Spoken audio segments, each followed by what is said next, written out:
Novembre 2025, je passe de Canon à Nikon, du réflexe à l'hybride, d'un capteur APS-C au plein format et des années 2010 à 2025.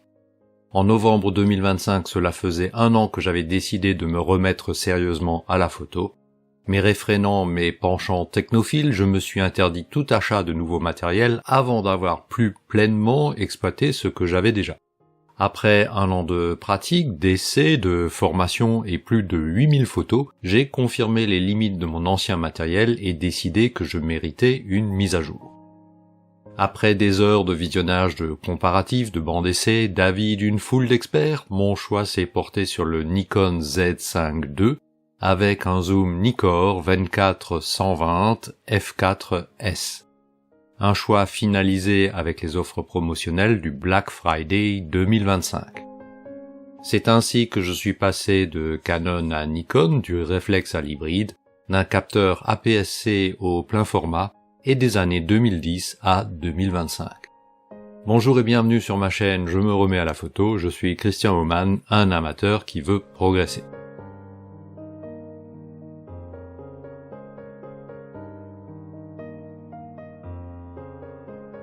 Ma pratique photographique intensive entre novembre 2024 et novembre 2025 a permis de confirmer les limites de mon ancien matériel et mes frustrations lorsque je m'essayais à des genres, des techniques ou des situations qui m'intéressent mais pour lesquelles mon ancien matériel n'était pas ou plus à la hauteur. Photos de sport ou d'action rapide, photos sur le vif ou de scènes fugaces, photos de scènes urbaines en basse lumière, notamment le soir ou la nuit, le piquet décevant de nombreuses images. Certes, certaines astuces permettent de contourner les difficultés, mais l'énergie à y consacrer pour un résultat incertain peut se révéler décourageante.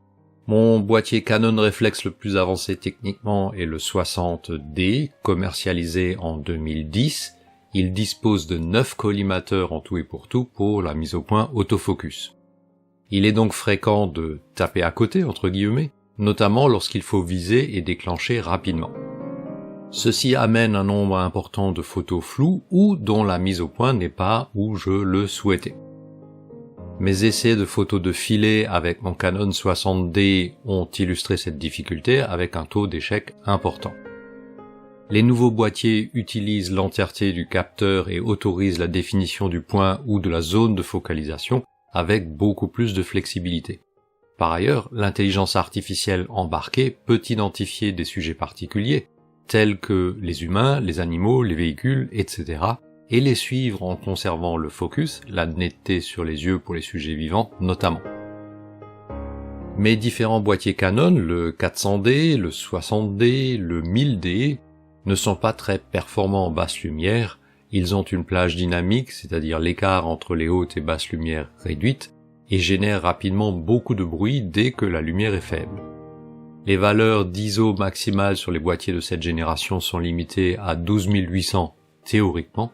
L'apparition du bruit dissuade rapidement de monter au-delà de 800 ISO.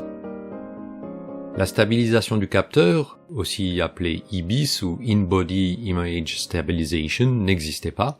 Par conséquent, la limite de vitesse d'obturation sans trépied reste élevée, sous peine de flou de bouger. Mon dernier essai de photo vespérale avec mon Canon 60D ont été un désastre, malgré l'utilisation du trépied.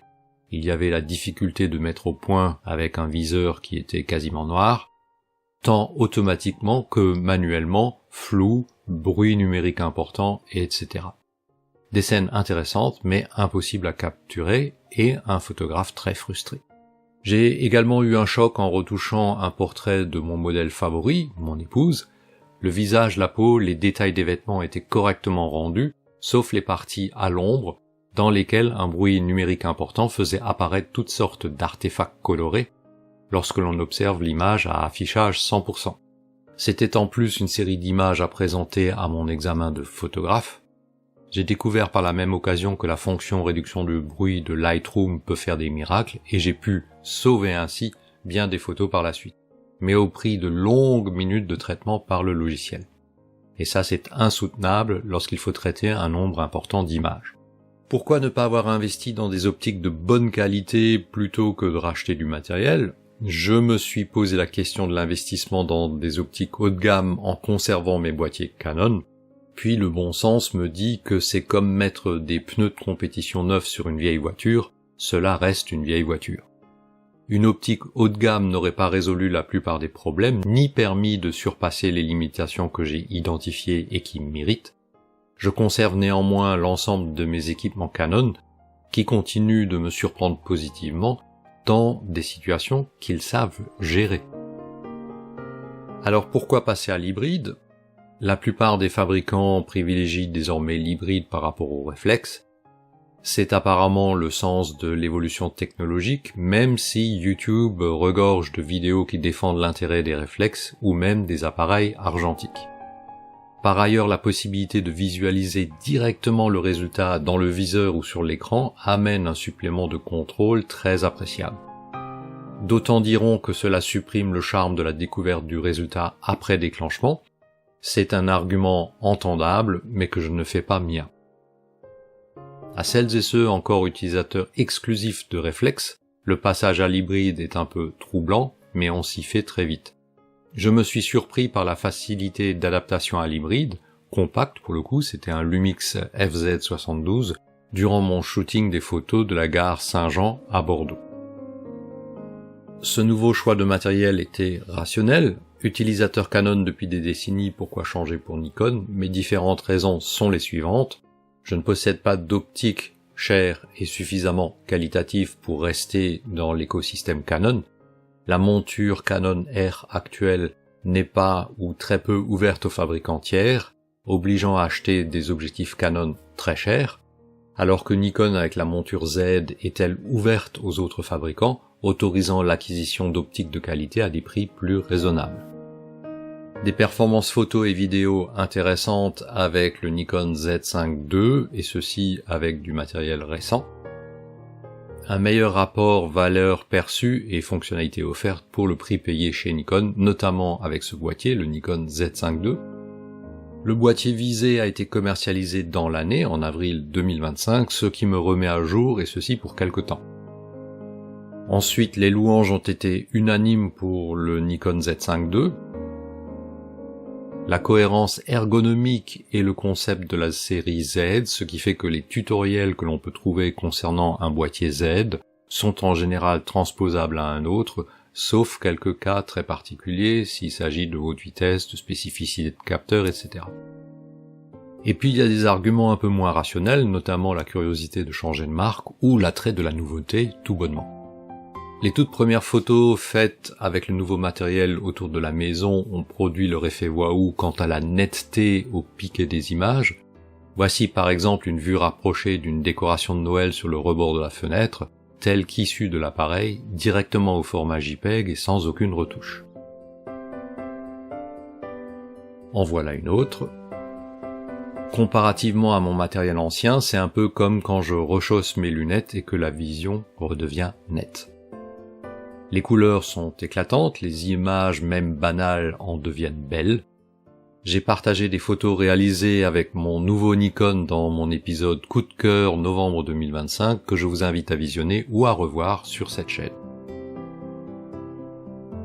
Sans vouloir promouvoir l'achat de nouveaux matériels comme une condition indispensable à réenchanter sa pratique photo, à l'inverse, investir dans du nouveau matériel et faire un saut technologique tel que je l'ai fait est un bon moyen de réenchanter sa pratique. J'ai envie de refaire des photos faites avec l'ancien matériel, ceci pour comparer, et enfin explorer des genres et situations qui m'étaient difficilement, voire complètement inaccessibles jusque-là, notamment les photos de nuit. Et justement, voici quelques exemples de photos de nuit prises à Bordeaux avec ma maîtrise encore incertaine du nouveau matériel. Il y a ce mannequin dans une vitrine qui se détache sur le fond jaune, et vous noterez le garçon qui s'invite dans le reflet. Prise au 120 mm à 1/160e et f4.5, les ISO automatiques sont montés à 2000, l'image est propre, le bruit très acceptable à mon avis. Voici une scène de tendresse, capturée à distance grâce au zoom. et le bruit numérique devient significatif avec une certaine perte de netteté, mais cet aspect granuleux peut avoir son charme. Une photo sur le vif, elle a été prise au 1/125e à f4.5, les ISO sont restés limités à 2000 et la longueur focale était de 56 mm. La façade du Grand Hôtel offre l'opportunité de tester les clairs-obscurs. Et en terrasse devant l'hôtel, une photo sur le vif. Là, les ISO sont montés au maximum de la plage que j'ai autorisée, c'est-à-dire 12800. Et pour finir, ma préférée, cette demoiselle capturée au 120 mm, au 50e à main levée. Aucun problème de flou de bouger, et les ISO là encore sont montés à 12800. Le bruit ajoute du grain, mais personnellement je ne le trouve pas gênant. Pour toutes les photos qui sont bruitées, on peut naturellement recourir au débruitage par du logiciel en post-traitement, notamment Lightroom qui fonctionne plutôt bien. Mais comme je le disais précédemment, cela suppose y consacrer un temps de traitement machine assez important. Voilà pour ce saut technologique en changeant de matériel. Dites-moi en commentaire si vous avez aimé l'idée de cet épisode, et si c'est le cas, mettez-lui un pouce levé d'appréciation et d'encouragement. Par ailleurs, aidez-moi à faire connaître ma chaîne en partageant mes vidéos, cela permettra à d'autres personnes de la trouver plus facilement. Abonnez-vous et activez la petite cloche de notification pour ne rater aucune de mes publications. Vous pourrez toujours vous désabonner si finalement cet abonnement ne présente pas l'intérêt que vous escomptiez. Vous pouvez retrouver la version blog de cette vidéo sous forme d'article avec photo sur mon blog Je me remets à la photo, dont j'indique l'adresse dans le descriptif de cette vidéo. Je vous souhaite, outre de bonnes fêtes, de faire de bonnes photos, et je vous dis à bientôt sur l'un de mes médias.